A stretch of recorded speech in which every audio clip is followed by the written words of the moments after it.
سب سے پہلے یہ تقریر کا کہوں کہ کبھی بھی یہاں کے علاقے مسعود وزیر قبائلی علاقے کے لوگ کبھی اپنے آپ کو یہ نہ کہیں ہم غیر سیاسی ہیں، کیونکہ آپ شروع سے ہی سیاسی ہیں سب.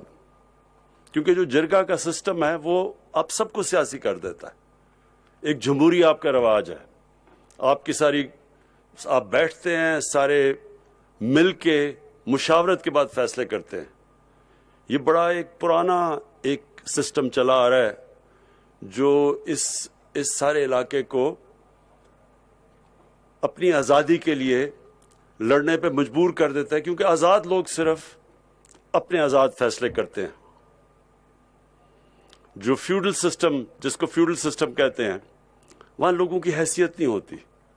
لیکن یہ جو بڑا پرانا صدیوں سے جرگہ سسٹم ہے، یہ فیصلے بھی مشاورت سے ہوتے ہیں سب، اور لوگ اپنی آزادی کے لیے لڑتے ہیں. اس لیے ہمیشہ یہاں اپنی آزادی کے لیے ان لوگوں نے جنگ لڑی، اور مسعود علاقوں نے سب سے زیادہ انگریز کے خلاف جنگ لڑی اور شہادتیں دی. اور دوسری یہ بھی ہم سب کو علم ہے کہ کشمیر میں جب ظلم ہو رہا تھا تو یہاں سے لوگ گئے اور انہوں نے جو ٹھیک کہا، ابھی ملک صاحب نے صحیح کہا کہ یہاں سے لوگ گئے اور انہوں نے جان کی قربانیاں دی. اب سب سے پہلے تو میں اس چیز کا اعتراف کرتا ہوں کہ یہ جو آپ کے علاقے ہیں وہ سارے پاکستان سے پیچھے رہ چکے ہیں.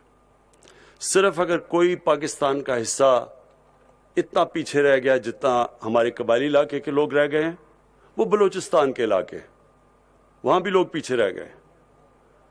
اور جو انویسٹمنٹ کی ضرورت ہے، یعنی جس پیسے کی ضرورت ہے، آپ نے کہا نا 50 کروڑ سے 1 ارب تک، اس سے بہت زیادہ پیسے کی ضرورت ہے. یہاں علاقہ بڑا ہے، مسائل بہت ہیں، تعلیم کا مسائل ہیں، ہسپتال آپ کے بنانے. ابھی یہ ہسپتال یہ 2016 سے تھا، ابھی جا کے اس کو فنکشن کیا، کیونکہ بڑا مشکل تھا گورنمنٹ کے لیے ہسپتال چلانا. یہاں پھر اتنے بڑے بڑے علاقے ہیں، یہاں سڑکیں بنانا، پورا علاقے کو کور کرنا، وہ بھی بہت بڑا خرچہ ہے. شہروں میں مثلا پشاور اور اس سارے پشاور ویلی کے اندر تو چھوٹے چھوٹے فاصلے ہیں، سڑک بنانا آسان ہے. یہاں آپ کے فاصلے بڑے بڑے ہیں. تو یہ علاقے میں پہلے تو اگر کوئی بھی آپ سے یہ وعدے کرے نا کہ میں سارے مسئلے حل کر دوں گا، وہ آپ سے سچ نہیں بول رہا. مشکل آپ کے حالات ہیں. اور اگر ایک علاقہ 70 سال سے پیچھے رہ گیا ہے تو یہ بھی نا امید لگانا کہ 2 سال میں ایک دم انقلاب آ جائے گا. یہ تو میں تو آپ سے سچ بولوں گا، میں کوئی آپ سے ایسا وعدہ نہیں کروں گا جو پورا نہیں کر سکتا. مجھے لوگ کہتے ہیں جی کدھر گیا نیا پاکستان، کدھر گئی مدینہ کی ریاست. میں ان کو کہتا ہوں ذرا اپنی تاریخ پڑھو.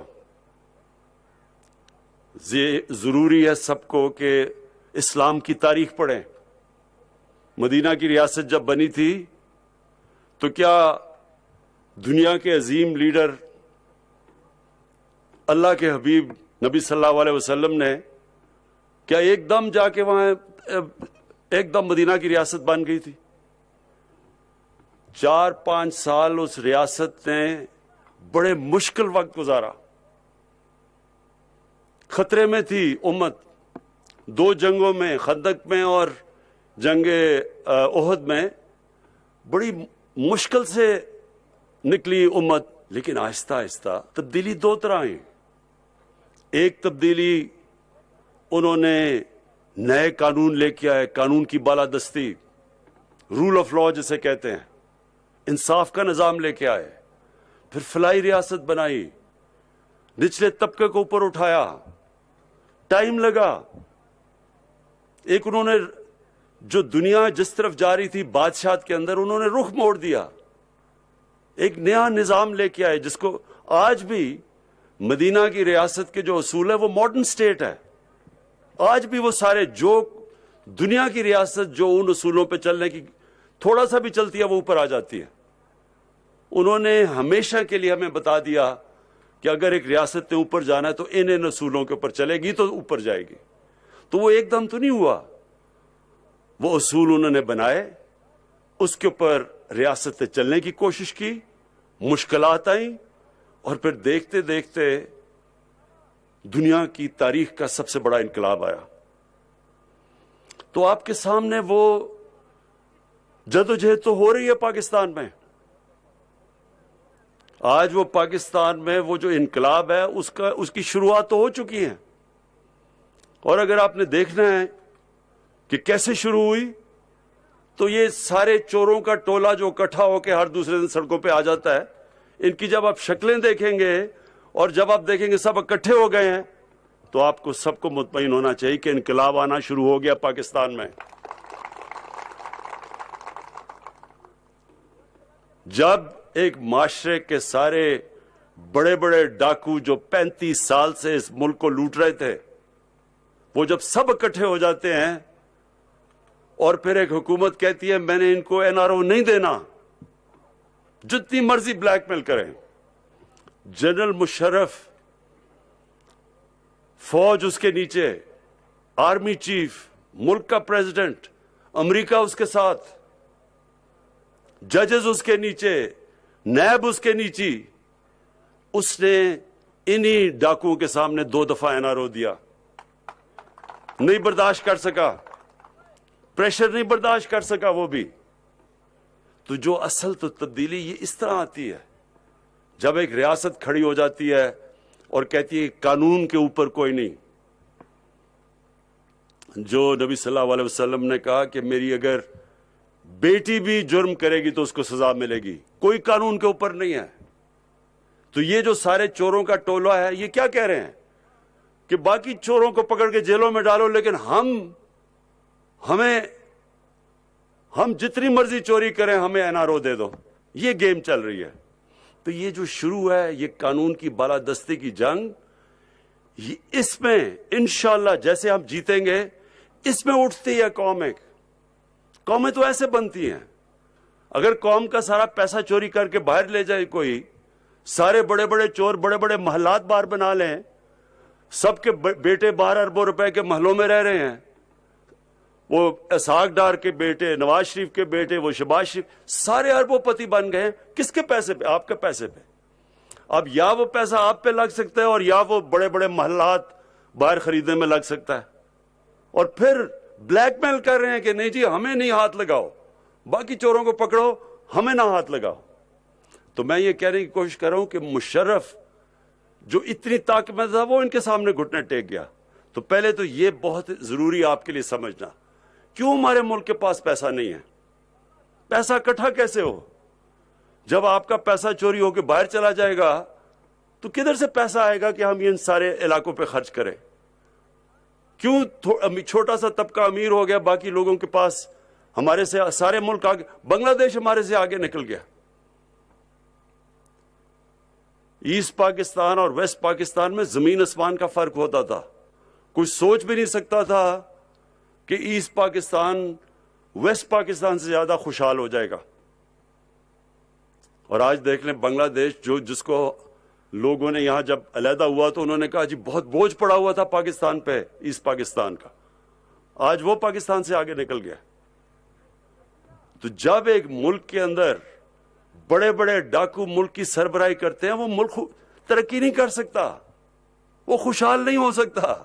ایک آپ فیکٹری کے اوپر ایک ڈاکو کو بٹھا دیں, آپ کی فیکٹری بیٹھ جائے گی, وہ اس کا دیوالیہ نکل جائے گا. تو میں صرف آپ کو یہ کہہ رہا ہوں کہ ہم ایک مشکل حالات سے نکل رہے ہیں. آپ یہ سمجھ جائیں کہ ملک کا تاریخی قرضے چڑھے ہوئے ہیں آج پاکستان کے اوپر. ان کی وجہ سے ہم اس سے نکلنے کی کوشش کر رہے ہیں, ملک کو صحیح راستے پہ لے کے آ رہے ہیں.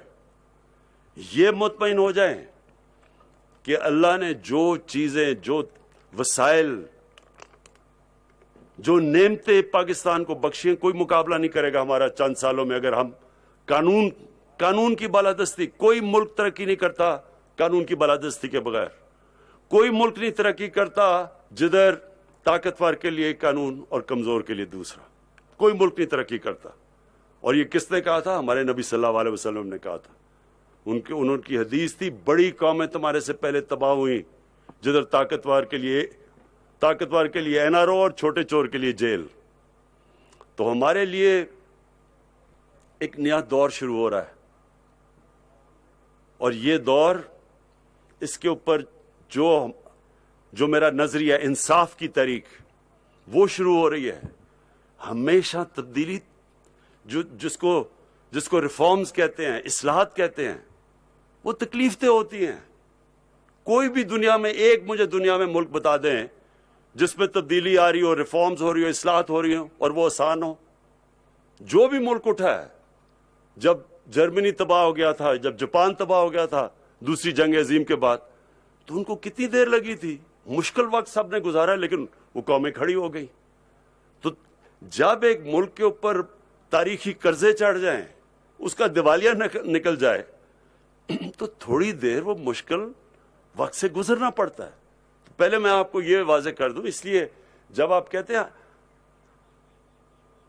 میرے خیال میں ہم اگر یہاں ان سارے علاقوں میں یہ جو پیچھے آپ کے رہ گئے، اگر ہمارے پاس آج پیسہ ہوتا، اگر ہم یہاں انویسٹ کرتے، یہاں بڑی تیزی سے یہ علاقے، یہاں وسائل آپ کے پاس بہت زیادہ ہے، یہ بڑی جلدی تبدیلی آ سکتی ہے. لیکن اس کے باوجود کہ ہمارے پاس اس وقت مشکل حالات ہے، اس کے باوجود محمود خان کو ہم نے کہا ہوا ہے بار بار کہ اگر اور کہیں سے بھی ہم نے پیسے کٹ کر رہے ہیں، قبائلی علاقے سے نہیں ہم نے کرنے. قبائلی علاقے کو ہم نے پوری طرح جتنے بھی ہمارے پاس وسائل ہیں ان کے اوپر خرچ کر رہے ہیں.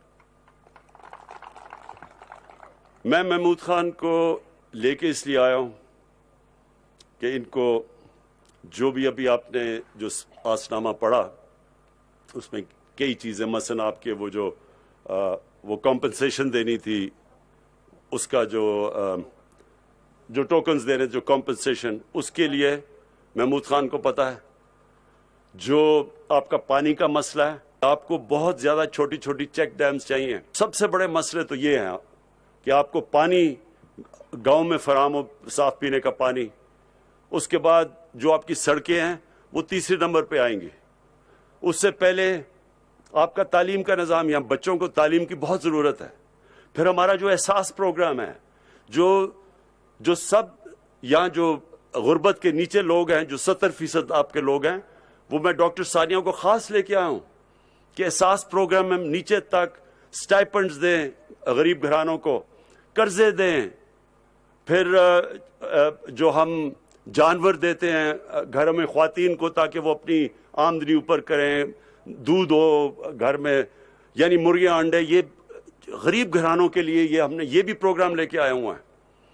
اور جو کامیاب جوان جو آج ہم نے بڑے بڑے قرضے دیے ہیں، اس کے اندر وہ بھی یہ ساؤتھ وزیرستان میں سب سے زیادہ ہم دیں گے، کیونکہ یہاں آپ کا یوتھ سب سے زیادہ ہے اور بے روزگاری سب سے زیادہ ہے.